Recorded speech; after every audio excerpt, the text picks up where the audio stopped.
So today we are going to talk about something very close, important to me, a sinking fund. What is a sinking fund? A sinking fund in the context of Google, it says it's paying debt. In South Africa, that's a debit order. When Nedbank MFC takes money from your account every month when you're getting paid, they say a debit order is taken. There's even a debit order fee for you to pay for such things.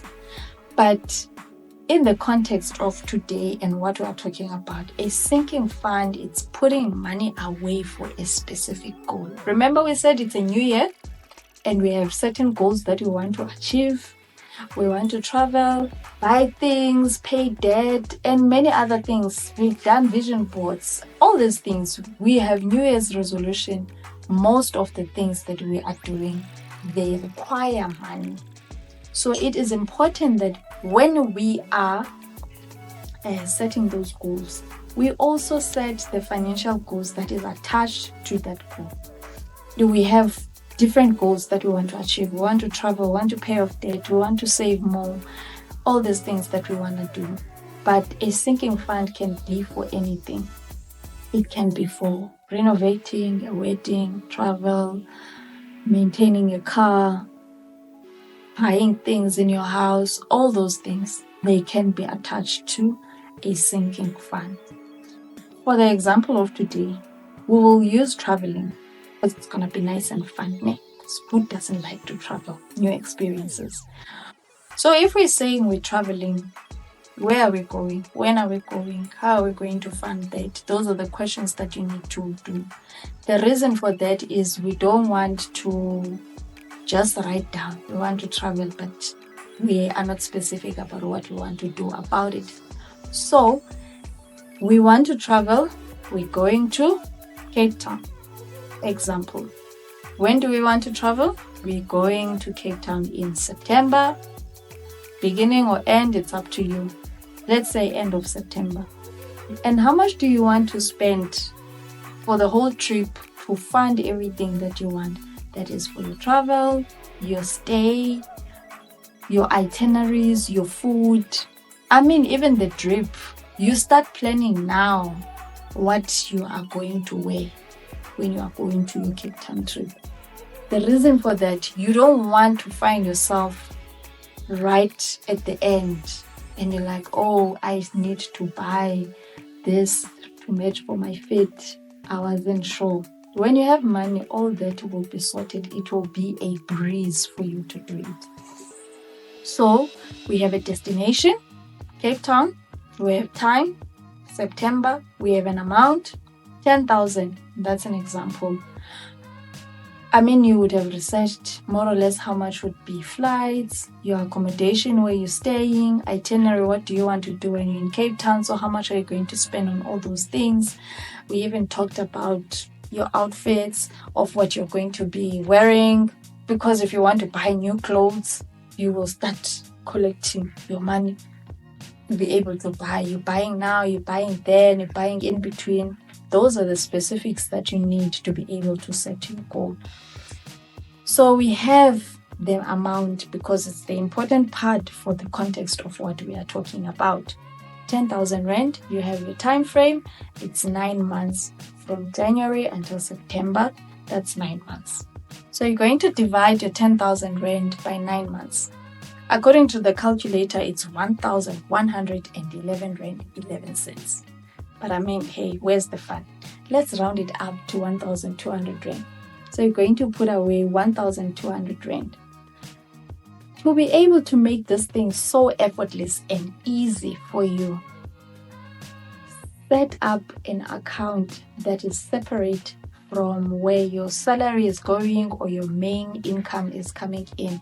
So you have your check account or your savings account, whatever account that you are using as your main account, where your debit orders, your payments and everything are going off. But I'm 101% sure that each and every bank has an option where you can open a separate savings, a savings pocket, whatever you want to name it or they name it. But you need to set aside the money in a separate account. Next thing that you're going to do, you are going to set up a stop order or a scheduled payment, depending the same, whatever the bank that you are using calls it. It could be a stop order or it could be a scheduled payment. The day you are getting paid or the day after you are getting paid, the 1,200 Rand that we have selected is going to be transferred without you having to do anything into that account. You don't have to worry about anything. If you know you struggle with discipline, I would highly recommend that you open an account with another banking institution and put that money in there. Please make sure that the account that you are using is interest bearing, because in that time, let's also earn interest. We can't just be putting money away that is also not doing a little bit of job on the side. Compound interest is very nice. Your money must be making some money on the side. Even if it gave you 50 Rand, that was 50 Rand you didn't contribute into that account. So it's important that it must be interest bearing as well. So if you're struggling with discipline, open a new account with another banking entity and then put that money from your account into that one. Set it aside. You don't have to worry about it. 9 months will pass. That's how we create discipline. That's how we also cultivate cultures of saving. You know that money, you cannot take it off because you want to go to Cape Town. You are intentional about what you want to do for yourself, create memories. So come the end of September, your money is ready for you.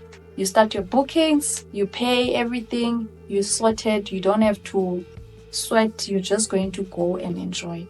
And that way, you have used SMART as I've mentioned earlier. What is SMART? SMART is being specific, SMART is being measurable, SMART is being attainable, SMART is being realistic, SMART is being time-based. You were specific about what you want to achieve. You wanted to travel. You wanted to go to Cape Town. You were specific in a sense that you even gave it a time and an amount. So you wrote down all the details that you want to be able to achieve what you want to do. Measurable. You had set aside a specific amount according to your budget and time frame of when to want to go. You even opened a separate account for you to not to be able to access the money, or you had fixed the account for that certain period. So you set out measures for you to be able to see or to be able to attain your goal. And then you made it attainable.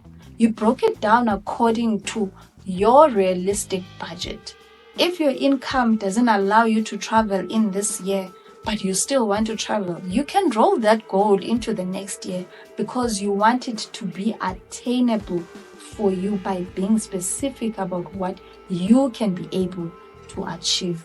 Breaking it down into smaller bits to be able to achieve it.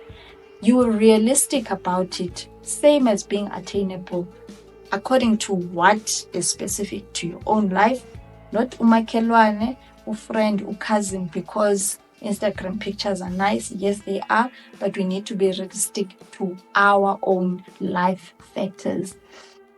And then you were time-based. You said, by this time, I need to have achieved this. I need to have had this amount of money for me to be able to travel. Trust me, if you use SMART in all the goals that you have set on your vision board, on your resolution for this year, you are not going to be the 92% that they talk about that does not attain their resolution. You are going to be the 8% because you are specific about what you want to do. You use SMART. SMART works as long as you break it down to the smallest detail, because now it becomes attainable. So today we talked about two very important things. We talked about a sinking fund, that is funding money into goals that we want to achieve. We talked about how to set our goals and using SMART, which are two important things that I feel like they interlinked for you to be able to achieve that. The other extra tip that I want to add on is that Don't limit your sinking fund. At the same time, don't make too many sinking funds. Be specific about why are you doing a sinking fund. Are you a person that celebrates Christmas and you are big on Christmas and travel and all those things? Then set up a sinking fund for your Christmas and your December so that you are not caught without anything. Why are we doing these things and why are we talking about them? We are talking about these type of topics of saving because we do not want to be caught deep over and above on overdraft, credit card, personal loans, revolving loans, and all those things. We are trying to get in control of our funds, not our funds to control us. We also want to attain financial freedom by being in control of our money and knowing where is it going, and we are telling our money where to go and what to do. So sinking funds, it's one of the biggest, and I feel like we don't talk about it enough. You select what you want to attain and you put the money, you tell the money you are going to December, you are going to birthdays, you are going to traveling, and at the end of when you want to do those things, you don't have to struggle. There's no issues at all. So with that being said, we've come to the end of our video. Thank you so much for watching. Hopefully, I will catch you on the next one.